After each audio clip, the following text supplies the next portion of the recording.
Эми өлкөдө төрөт үйлөрү боюнча чоң көйгөйлөр бар экени айтылып эле жүрөт. Маселен, ал жактагы доктурлардын акча алганы жана дагы бир көйгөй болуп жайлардын жетишпегендиги. Бул ирет Кыргызстандын Акыйкатчы институтуда сурамжылоо жүргүзүп аталган жайда парокорчулук өрчүгөнүн айтып чыкты.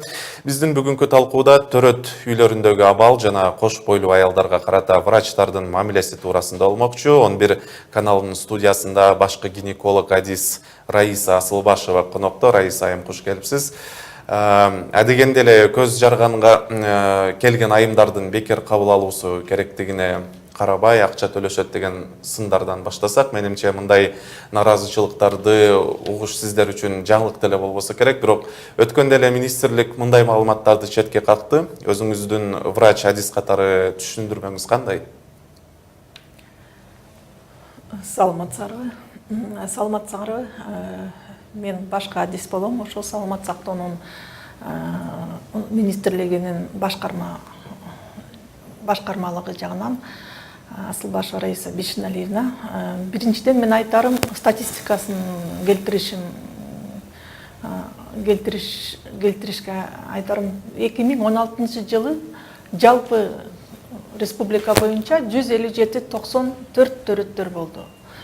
2015 менен салыштырганда бир асылдыйраак, 2015 жылы 160.140 төрөт болду. Анан кийин караганда биздин мамлекетибизде 25 жыл чынында салынган жок жаңы төрөт үйлөр. Жалпы караганда сиз айтып атасыз, мындай жанакы акча боюнча депчи. Эми Раиса айым, дагы бир жолу айтып кетейин, биз кечээки берүүлөрүбүздө дагы Акыйкатчынын баяндамасынан улам ушул маселени көтөрдүк эле. Жалпысынан төрөт үйлөрүндөгү болуп аткан көптөгөн акча топтомдор, мыйзамсыз ушундай акча топтоолор аябай көп экени белгилүү болду да. Ушул жаат боюнча министрликтин көз карашы, сиздин доктор катары өзүңүздүн көз карашыңызды билейик деп сурап атабыз да. Ушул чынында эле ушул проблема көйгөйлүү проблема экенин баарыбыз билебиз. Ушун менен кантип бүгүнкү күндө күрөшсө болот деген маселе да. Бүгүнкү күндө эми бүт жакта, бүт төрөт үйлөрдө видеонаблюдение деген бар, анонимный ящиктер бар. Жарандар өздөрүнүн мындай эмелери кайрылган маселелери болсо, ошол эмеге жазып коюшат.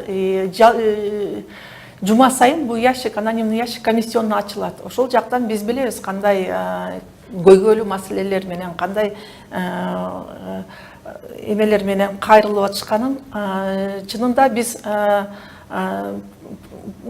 программа государственной гарантии бар да, программа государственной гарантии. Ошол жагында биз айтабыз, ооба, бойлуу болгон айымдар төрөттөн кийин алардын баары бекерсиз каралат деп. Бирок закон об охране здоровья граждан деген бар. Ошол жакта 27 пунктта жазылып турат.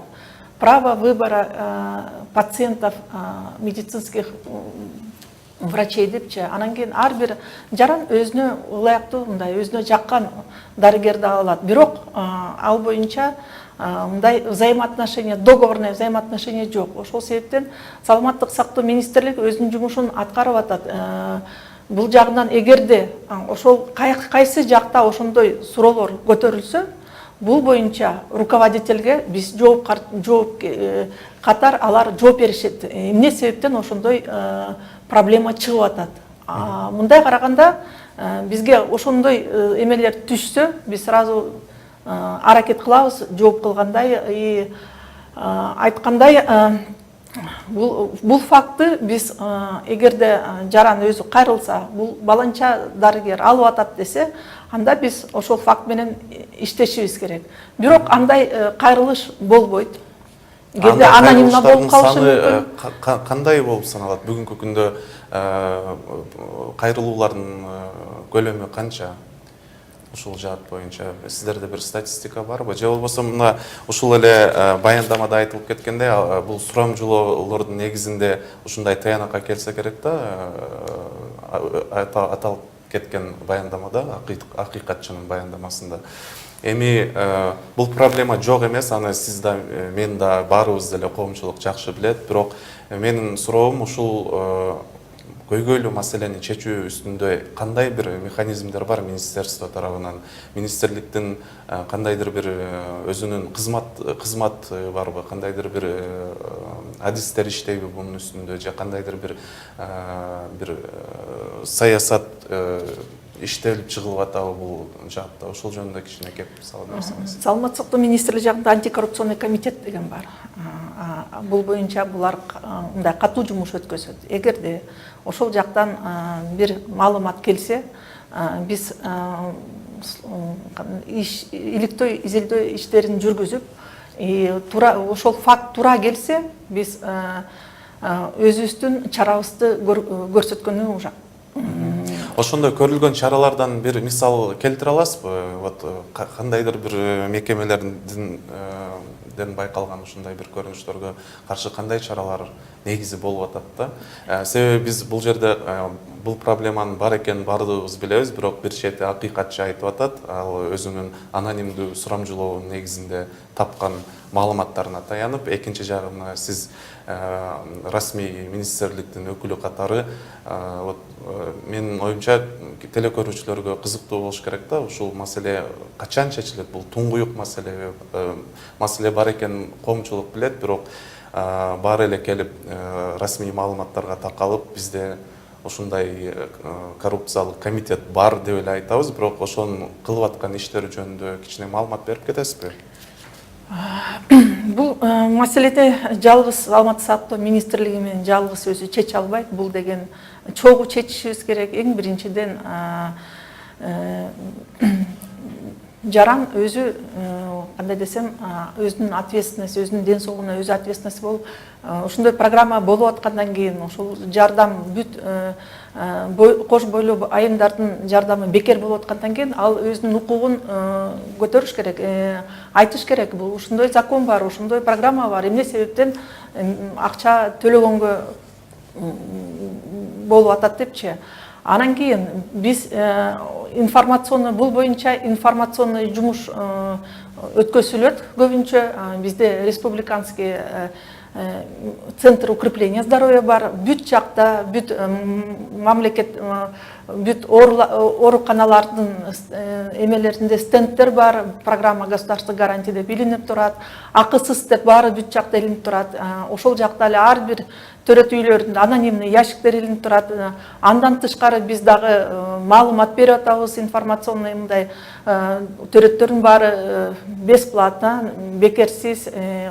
Ошондуктан ар бир жаран билиш керек. Бул бекерсиз болгондон кийин бүт жагынан мамлекет өзүнүн эмесин аткарып атат.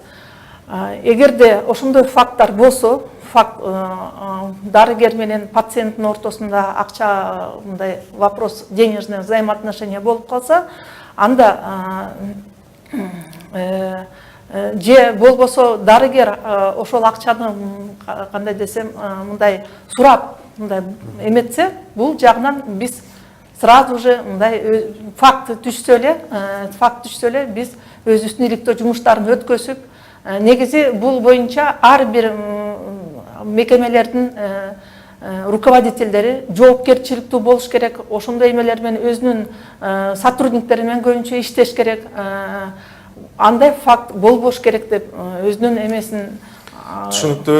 Раиса айым, биздин суроо негизи эле министрлик тарабынан көрүлүп жаткан чаралар жөнүндө болчу. Ошол эле ошондой эле айтылып аткан жаттагы фактыларды иликтештирүү жана анын жыйынтыктары боюнча болду, бирок ага толук кандуу жооп ала албадык окшойт.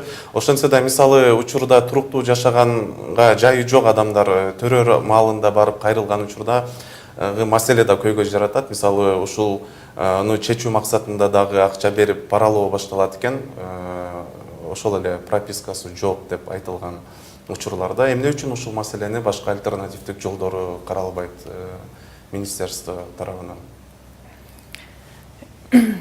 Жолдор бул боюнча чынында Саламаттык сактоо министрлиги менен биз өзүбүздүн жумушубузду жакшы эле өткөрүп атабыз. Клиникалык протоколдор бар, ошол боюнча анан кийин ар бир жаран учетко тургандан кийин бүт жагынан бекер болуш керек деп эле айтып атабыз. Бирок 5 кол тең эмес. Ооба, мен айта албайм, баары эле жакшы деп айта албайм. Арабызда может быть болуп калат ошондой случайлар. Өзүңүз айткандай пара алып атат, анан тигиндей болуп атат депчи. Бирок жаран өзү ошондой мезгилде бизге сразу эле сигнал берсе, биз өзүбүздүн жумушубузду эметип, дарыгерлер менен, ошол эле руководителдер менен өзүбүздүн ишибизди өткөрөбүз. Мына эми дагы бир акыркы суроом болсун, Раиса айым. Эми төрөт үйлөрдөгү азыркы абал жөнүндө билгим келип турат. Биздин маалыматыбызга караганда 25 жылдын ичинде жаңы төрөт үй курулуп аптыр Кыргызстанда. Мына министрликтин бул жааттагы пландары кандай? Эми демографиялык абалды эске алганда учурдагы бизге совет доорунан мураска калган мекемелер жетиштүүбү негизи, же суроо талап кандай негизи? Азыркы мезгилде биз абдан мындай эме болуп атабыз, муктаж болуп атабыз. Бизге керек жаңы перинаталдык борбор, жаңы бүт жабдыктар менен, современный жабдыктар менен оснащенный болгон борборлор бизге керек болуп атат. Бирок болгон арсенал менен биз иштеп атабыз. 25 жыл өзүңүз айткандай эле бир дагы эме салынган жок. Мурунку төрөт үйлөр, мурунку кичинекей мындай төрөткө расчет болунган, бирок биздин калкыбыз өсүп атат, көбөйүп атат. Ошого карабай биз өз жумушубузду, ички жумушубузду өткөрүп атабыз.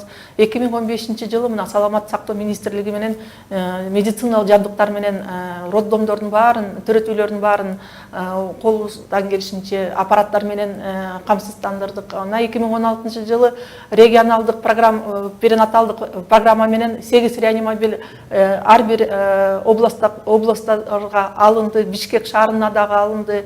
Анан дагы мындан дагы сырткары да программа перинатальной помощька карата биз дагы өзүбүздүн жанакы программаны күчөтүп дагы 2017 жылы ал программа бүтүп атат. Ал боюнча ишибизди да мындай жумуштарыбызды дагы кандай дагы жакшы жагынан дагы эметпейбиз деп дагы рабочий группа иштеп атат ал боюнча.